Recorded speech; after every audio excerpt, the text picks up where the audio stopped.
कठपुतली गुस्से से उबली, बोली, ए धागे क्यों है मेरे पीछे आगे। ए धागे क्यों है मेरे पीछे आगे, इन्हें तोड़ दो, मुझे मेरे पाँवों पर छोड़ दो। कठपुतली गुस्से से उबली, बोली, ये धागे क्यों है मेरे पीछे आगे, इन्हें तोड़ दो, मुझे मेरे पाँवों पर छोड़ दो। देखो, कविता जो है, इस कविता में कठपुतली जो है वह कठपुतली अपनी स्वतंत्रता, अपनी आज़ादी के लिए जाग गई हैं और उसे अब लग रहा है कि ये मेरे पीछे आगे ये जो धागे बंधे हुए हैं ये क्यों बंधे हैं। वो बहुत गुस्से में हैं। तो कवि कहता है कि कठपुतली अपनी इस गुलामी से बहुत गुस्से में है और वो कहती है, कठपुतली इस गुलामी से बहुत गुस्से में है और वो कहती है, ये धागे मेरे शरीर के आगे और पीछे क्यों बंधे हैं। तुम इन्हें तोड़ दो, इन्हें तोड़ दो, अर्थात मुझे आज़ाद कर दो और ये धागे तोड़ने के बाद मुझे मेरे पाँवों पर छोड़ दो, मुझे मेरे पाँवों पर स्वतंत्र होकर चलने दो। मैं आज़ादी जो है, आज़ादी चाह रही हूँ।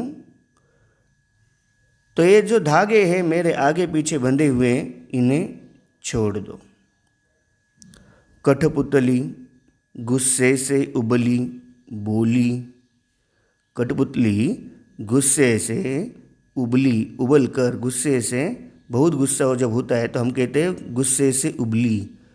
जैसे जब हमें गुस्सा जो है हमारे नियंत्रण में नहीं रहता है तो हम कहते हैं गुस्से से उबल रहा था। वैसे वो गुस्से से उबली और बोली कि ये धागे क्यों है मेरे पीछे आगे, ये जो धागे हैं वो मेरे आगे पीछे क्यों हैं। मतलब अब उसे अपने पराधीनता का एहसास हो गया था। पराधीनता मतलब दूसरों के वश में होना, इस बात का उसे एहसास हो गया था। और वो अब कह रही है कि सारी ज़िंदगी मैंने दूसरों के इशारों पर गुजारी, दूसरों के इशारों पर मैंने ये जो है नाचती रही, बोलती रही।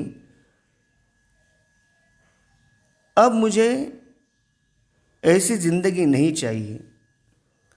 तो क्या करो तुम, इन्हें तोड़ दो। ये जो धागे बंधे हुए हैं जिससे मेरे हाथ पाँव और पूरा शरीर, हाथ पाँव और पूरा शरीर जो मेरा बंधा हुआ है उसे इन धागों से मुक्त कर दो और मुझे मेरे पाँवों पर छोड़ दो और मुझे मेरे पैरों पर चलने दो। मैं चलना चाहती हूँ, मैं आत्मनिर्भर बनना चाहती हूँ। इस तरह कवि जो है वो कविता में कठपुतली की भावनाएं जो हैं उनके बारे में बता रहा है।